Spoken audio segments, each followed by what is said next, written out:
के नाम से ही हमेशा अपने जीवन में कुछ अलग अनुभव होने लगता है, क्योंकि जब ये किसी के शरीर के माध्यम से आते हैं तो कभी कभी ये होता है कि ये बहुत ही सज्जनता से पेश आते हैं। लेकिन अगर आपको इनका उग्र रूप का सामना करना पड़ जाए तो तब तो फिर ये अच्छे अच्छे ओझागुनी या फिर जितने भी भूत बाधाओं को ठीक करने वाले लोग होते हैं सभी की हालत खराब कर देते हैं। तो आज की कहानी एक ऐसे प्रेत की है जो कि अच्छे अच्छे ओझागुनी से भी संभाला नहीं गया और अपना बहुत ही गंदा वाला खेल सबको दिखाया। तो इस कहानी के बारे में हम आपको आगे बताएंगे, हमारे साथ जुड़े रहे। लेकिन उससे पहले हमारे चैनल का इंट्रोडक्शन। तो हेलो दोस्तों, मैं हूं समीर और आप सुन रहे हैं समीर की कहानियाँ।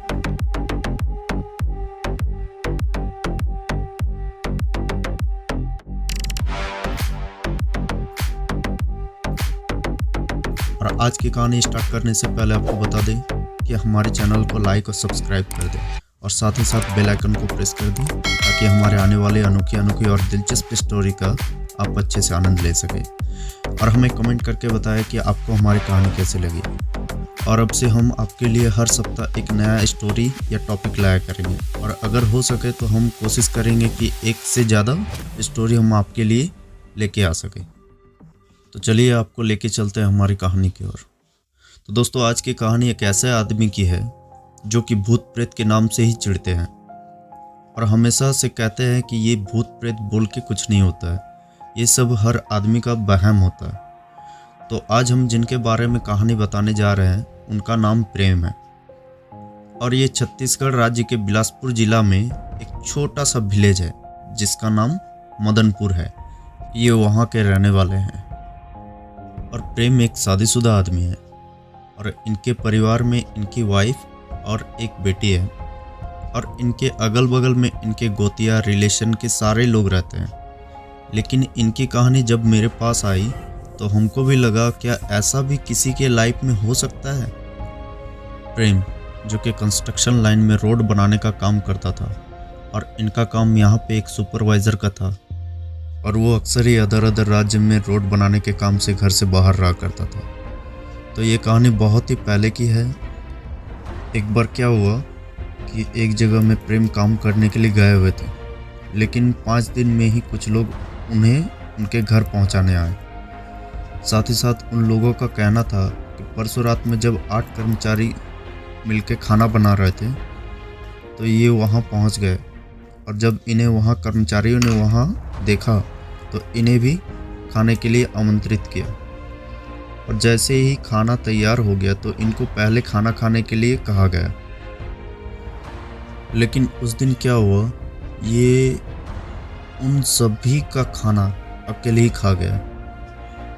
अच्छा, क्या ऐसा होता है कि कोई एक आदमी बैठ के 8 आदमी का खाना अकेले खा ले? ये बात कुछ अजीब नहीं लग रहा है, लेकिन ये बात सच है कि वो उन सभी कर्मचारियों का खाना अकेले ही खा गया। और सभी कर्मचारियों का कहना है कि जब ये दोनों हाथों से खाना खा रहे थे तो ऐसा लग रहा था कि ये कितने ही सालों से भूखे हैं। अच्छा, दोनों हाथ, क्या कोई इतना भूखा हो सकता है कि अपने दोनों हाथों से खाना खाए? क्या आप कितने ही भूखे हो लेकिन क्या आप दोनों हाथों से खाना खाते हैं? नहीं ना।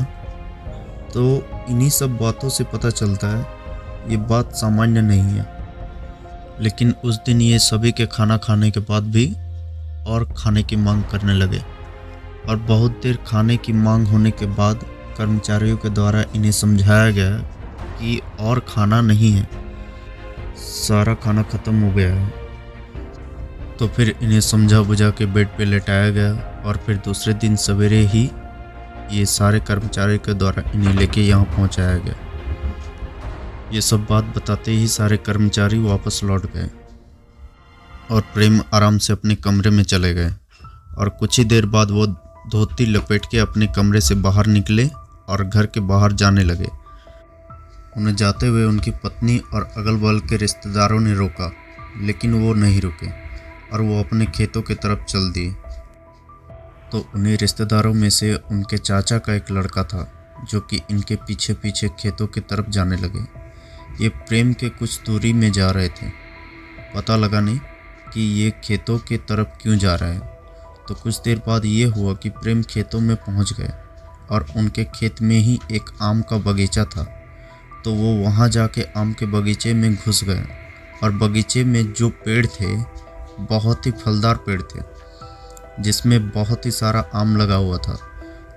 तो वो जैसे गुस्से में पेड़ों की मोटी मोटी डालियों को पकड़ के ऐसे तोड़ रहे थे कि जैसे उनके शरीर में 10 हाथियों का बल आ गया हो।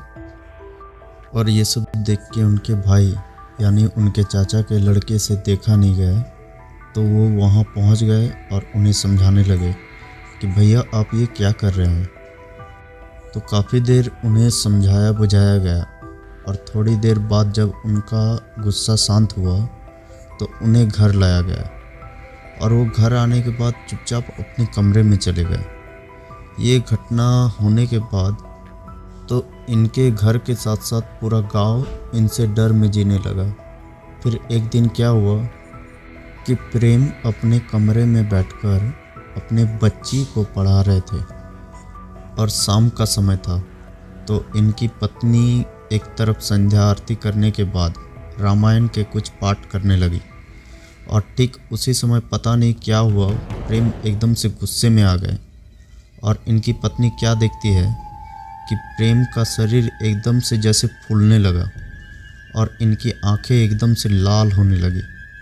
तभी प्रेम की पत्नी कुछ समझ पाती कि प्रेम एकदम से अपनी बच्ची के गर्दन पकड़ के ऐसे अपने मुंह को खोला कि ऐसा लगने लगा कि जैसे ये अपनी बच्ची को ही चबा जाएगा।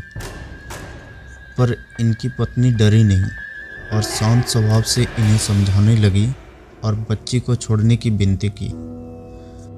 तो अचानक प्रेम बच्चे का गर्दन को छोड़ के थोड़ा थोड़ा शांत होने लगा और रोते हुए बच्चे के सिर को सहलाने लगा और फिर वो कुछ ही देरी में पूरी तरह से शांत हो गया।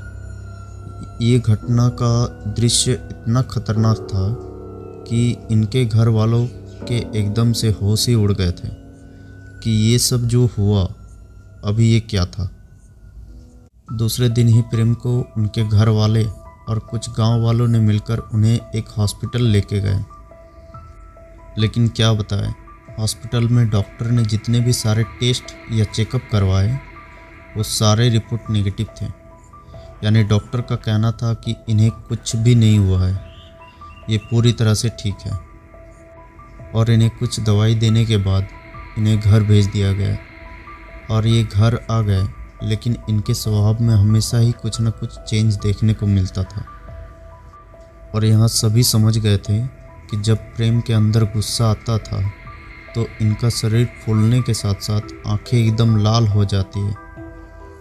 तभी इनकी पत्नी को बुला लिया जाता था और प्रेम जैसे ही अपनी पत्नी को देखता था तो फिर एकदम शांत हो जाता था। एक दिन क्या हुआ, इनकी पत्नी घर में पूजा कर रही थी और प्रेम वहां आ गया और अपनी पत्नी को पूजा करते देखकर हंसकर पूछने लगा कि तुम पूजा क्यों कर रही हो। तो जवाब में उनकी पत्नी ने कहा कि हम पूजा इसलिए करते हैं कि आप जल्दी से ठीक हो जाए। तो ये बात सुनकर प्रेम पूरा हंसने लगा और किसी और ही आवाज़ में अपनी पत्नी से कहा, तुम कितना ही पूजा पाठ कर लो पर मैं इसे छोड़ने वाला नहीं हूँ। मैं इसे दुनिया से भेजने के बाद ही छोड़ूंगा। तो उसकी पत्नी ये बात सुनकर उससे पूछने लगी कि आप कौन हैं और मेरे पति ने आपका क्या बिगाड़ा है। तो प्रेम ने कहा, मैं ये भी नहीं बताऊंगा कि तुम्हारे पति ने मेरा क्या बिगाड़ा है। ये सारी बात जब प्रेम के पत्नी ने अपने रिश्तेदारों को बताई तो उस गांव में जितने भी ओझा गुनी थे सभी से संपर्क किया गया। तो हुआ ये कि उस गांव में एक बहुत ही नामी ओझा थे जिसके पास प्रेम को ले जाया गया। तो वहां पहुंचने के बाद प्रेम एकदम शांत बैठा हुआ था। तो वहाँ के ओझा ने अपने मन ही मन में कुछ मंत्र बुदबुदाए और प्रेम की ओर करके फूंक मारी और कहने लगा, कौन है तू, बता। तो जवाब में प्रेम ने कुछ नहीं कहा और ऐसा प्रेम से कई बार पूछा गया लेकिन प्रेम ने कुछ जवाब नहीं दिया। तो जैसे ओझा पूरे गुस्से में आ गया और कुछ मंत्र पढ़ने के बाद कहने लगा कि बता, वरना मैं तुझे अभी भस्म कर दूंगा। तो ये बात सुनकर प्रेम को पता नहीं क्या हुआ, वो पूरे गुस्से में आ गया। उसका शरीर एक बार फिर से पूरा फूलने लगा और आंखें एकदम लाल होने लगी। तो ओझा ने फिर से कहा, जल्दी बता, वरना मैं तुझे भस्म कर दूंगा। तो इस बार चिल्लाते हुए कहा,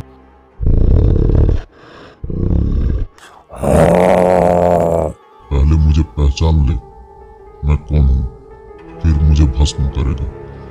और इतना कहकर प्रेम ने उस ओझा को पकड़ा और उसको ऐसे पटका जैसे धोबी घाट में धोबी कपड़ा पटकता है, और इतना उठा उठा के फेंका कि वो उठने के लायक नहीं रहा। उस ओझा की सारी हेकड़ी जैसे एक ही पल में सारे निकल गए। फिर वहाँ पे जितने भी सारे लोग थे सभी ने उसे पकड़ा, लेकिन उसे कोई संभाल नहीं पा रहा था। तो उसकी पत्नी जब उसके सामने आई तो वो फिर धीरे धीरे शांत होने लगा। देन फाइनली वहाँ भी कोई रिजल्ट नहीं निकल पाया। फिर प्रेम को वहाँ से घर लाया गया और तब तक ओझा को पीटने वाली बात मदनपुर गांव तो छोड़िए, बल्कि पूरे बिलासपुर डिस्ट्रिक्ट में एकदम आग की तरह फैल गई। पूरा गांव एक दहशत में आ गया, क्योंकि पूरे गांव का मानना था कि वो ओझा इस गांव में झाड़ फूक में सबसे ऊंचे स्तर में आता था। और इस ओझा की पिटाई के बाद हुआ ये कि इस डर से कोई इसके पास नहीं आना चाहता था। सब कोई दूर से ही उसके नाम सुनते ही एकदम से डर से कांपने लगते थे। लेकिन भारत में लगभग ऐसे बहुत सारे गांव हैं जहां ऐसा होता है कि ज़्यादातर कोई ना कोई अलग अलग तरह के भगवान को सिद्ध करके अपने शरीर में वास कराते हैं। क्या आपने ऐसा होते हुए कभी देखा है? अगर हाँ तो कमेंट करके बताएं। तो बात ये है कि ठीक ऐसे ही एक औरत थी इस गांव में, जिसके शरीर में माता आती थी। तो हुआ ये कि जिस समय उस औरत के शरीर में माता आई थी, तो जैसे ही प्रेम को इसके पास ले जाया गया तो वो औरत ने प्रेम को देखने से मना कर दिया और कहने लगी, मैं इस दुष्ट और असभ्य आदमी से बात नहीं करना चाहती हूँ। तो प्रेम एकदम से मुस्कुराने लगा और कहने लगा, जो देवी मेरे सामने आने से घबरा रही है वो मुझे क्या भगाएगी। थोड़ी देर में प्रेम को बाहर ले जाया गया और फिर उस औरत से पूछा गया तो उसने कहा, ये कौन है, ठीक से पता नहीं चल पा रहा और ना ही मैं इसे पहचान पा रही हूँ। तो फिर प्रेम को घर लाया गया। फिर उसकी पत्नी थक हार के और कहीं जाना छोड़ के घर में ही विधिवत पूजा पाठ करने लगी। प्रेम की पत्नी प्रतिदिन उपवास रखकर दुर्गा चालीसा का पाठ करने लगी। कुछ दिन बाद प्रेम ने अपने घर में अपने रिश्तेदारों को बुलाया और सबको बोला कि आप सभी खेतों में जाके कम से कम एक एक पीपल का पेड़ लगा दीजिए।